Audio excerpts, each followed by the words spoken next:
What up? We're back. Today's warm-up, we're gonna start with some bootstrappers. So we're gonna sit into our squat. We're just gonna work on extending our hips and then sitting back down, or extending our legs. So I sit in the bottom of my squat, I tuck my fingers underneath my toes, I keep my elbows inside my knees at the bottom. It helps me push my knees out into a strong squat position. So elbows are pushing out into my knees, I lift my hips up to fold forward, and then I sit back down. Okay, so when I'm at the bottom, I'm trying to lift my chest up, keep my elbows inside my knees. After that, we're doing inchworm press-ups. Stand at the back of your mat, fold forward, walk your hands out into a plank. You can do a push-up, you can do it from your toes, or you can do it from your knees, or you can just omit the push-up and then walk your hands back to your feet. After that, we're doing a roll to stand. Kind of tricky, but it's kind of a good one just to work on, to chip away at. I feel like it has a lot of carryover and just kind of the way that we control our body. I just like it as a movement, even if I can't properly articulate why I like it so much. So we're gonna start with the hollow rock. We're gonna lay on our back. I'm just gonna roll back, and then forward, roll back, and then forward. Once this feels pretty good, I go back onto my shoulder blades, I plant my feet, and I throw my upper body forward between my knees and sit up. So this is important. I gotta get my weight going forward so that my shoulders stack on top of my feet, or even out in front of them when I come forward. So I land with my feet at about hip width, get my shoulders on top of my feet or out in front of my toes, and then stand up. So again, I roll back onto my shoulder blades.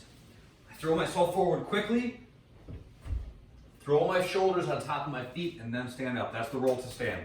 The workout today, for the equipment version, we're starting with some hand-to-hand swings. The hand-to-hand motion can get a little sketchy, so if you guys feel like it's just too much, or if you're not sure if you're gonna be able to hold on to the weight, just do it with two hands, all right? So if I have a dumbbell, I just grip the thing with both hands.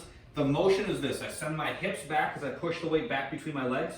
My arms are in contact with my thighs, and then I open my hips and swing. Swing back, open my hips, and then swing, okay?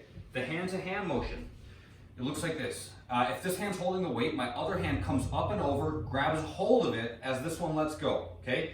Then I swing back, open my hips, swing up, my free hand comes up on top of the hand holding the weight, grabs the weight, and then swings back and down. So it looks like this.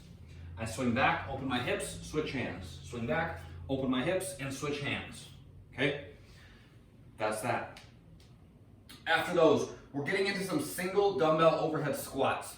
There's a rep range here so that you guys can pick what quantity makes the most sense for you given the weight that you have available. So I'm gonna start with just some front squats, okay? This is a great sub if the overhead movement doesn't feel so hot. Don't force the overhead. They're tricky, they require a lot of mobility, and even in demonstrating them, you'll probably see some flaws in what I'm doing.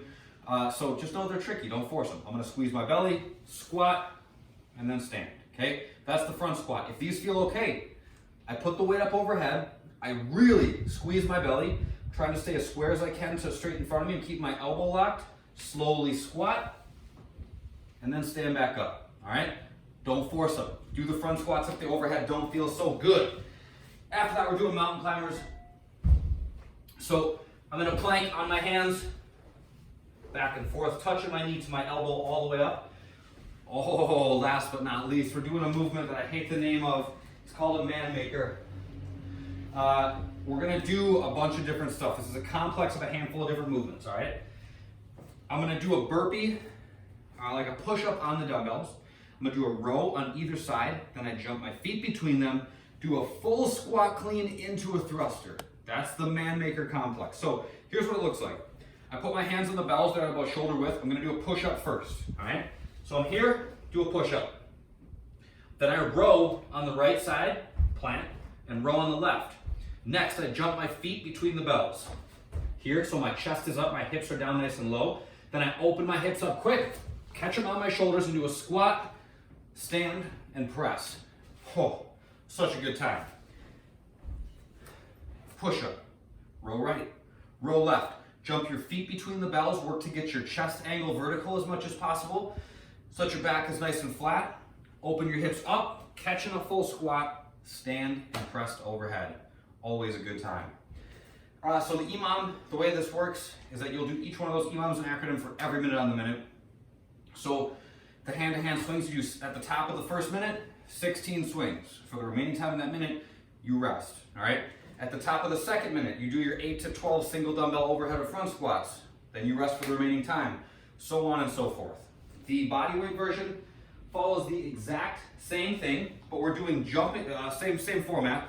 We're doing jumping lunges for the first minute. So I can step out into a lunge, tap my back knee, and then instead of just standing up, I'm gonna jump and switch, okay?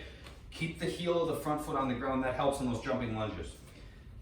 After those, we're doing tempo squats. So a 3-second descent, shoulder width stance, belly's tight, arms out in front of me. I just take 1, 2, 3 seconds to get down to the bottom and then stand up quick. So just a good opportunity to kind of work on your squat mechanics, hone those little details that can sometimes get goofy when we're moving really quickly.